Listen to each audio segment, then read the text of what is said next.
Hello, Sarah of SEK Handmade here, and welcome to my Learn to Crochet series. Today I'll be sharing with you how to work a chain. Let's go. All right, chaining is literally the foundation of crochet, and it's one of the most common ways that you will start any of your crochet projects. So go ahead, work your slip knot, put it on your hook, make sure that you haven't tightened it too tight. You can see I've got some space in between there. Because your yarn is just one connected loop when you knit and crochet, having too tight of a tension anywhere on your yarn is going to cause the whole entire process to be trickier. So there is definitely a Goldilocks amount of tension that you want to have, not too loose and not too tight. Now, tensioning your yarn is a matter of personal preference, but I do want to give you a couple tips before we even start chaining on tensioning. You're going to be working with the yarn that is between what's on your hook and what's looped over your finger. And I find that a shorter distance there is better than a really long distance. It's totally normal for first-time crocheters to end up with a big distance there, and I encourage you to try to shorten that up a bit and tighten that yarn around your fingers so that it's real easy to work your hook around there.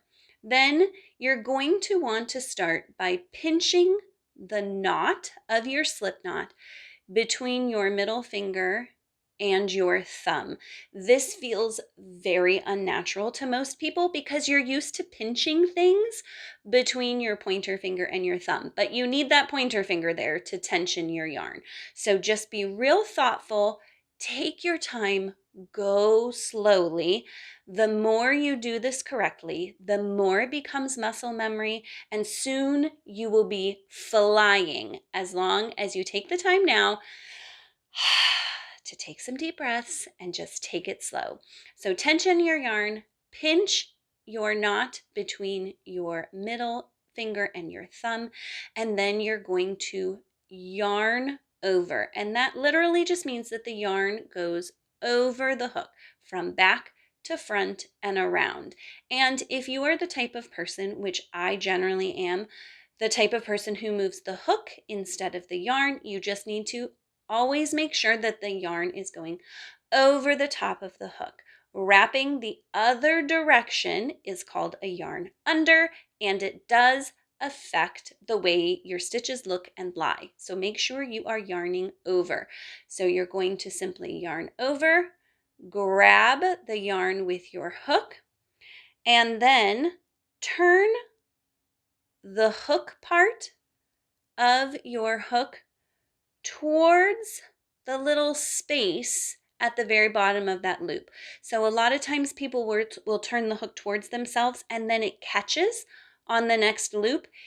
Pay conscious attention to turning all the way down towards the bottom of that loop and pull through, and then turn your hook up so that that loop doesn't fall off, and let it slide down to the main part of the neck of the hook to give your loop the correct size. I find that I can make a couple chains before I move where I am pinching my yarn at. So we're going to take it again slowly, yarn over by going around, grabbing the yarn with the hook, pointing my hook so that it's facing down so that it easily slides through, and then rotating my hook up. So I now have 1, 2 chains.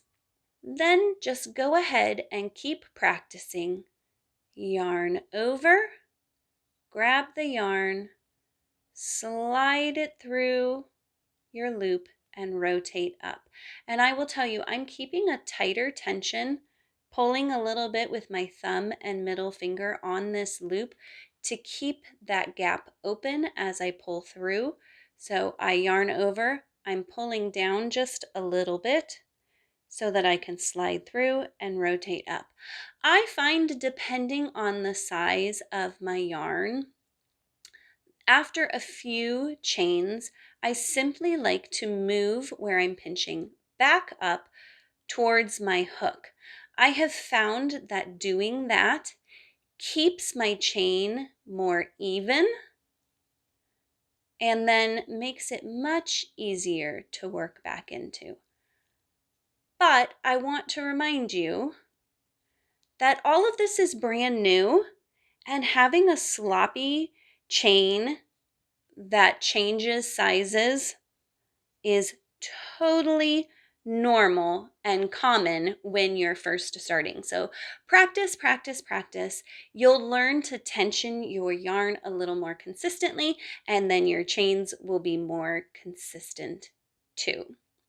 As you're starting out, and even through your crocheting career, which I hope is what we're starting here, a whole lifetime of crocheting, it is very common to work your chain tighter than you work your stitches.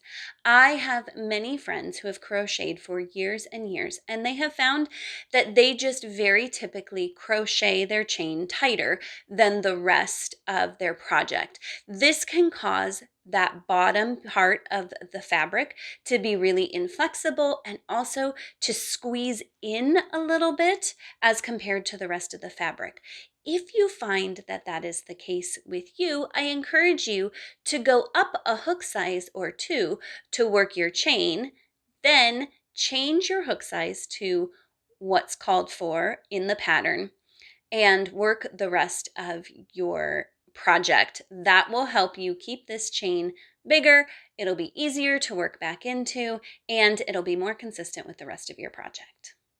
I hope you found this tutorial helpful. If you did, I would love it if you would like this video, subscribe to my channel, and turn on notifications. And then be sure to check out the rest of my Learn to Crochet playlist. There are lots of tutorials and tips there to help you work through all the beginning stages of learning to crochet. It is always my goal to help you grow confidently in your craft.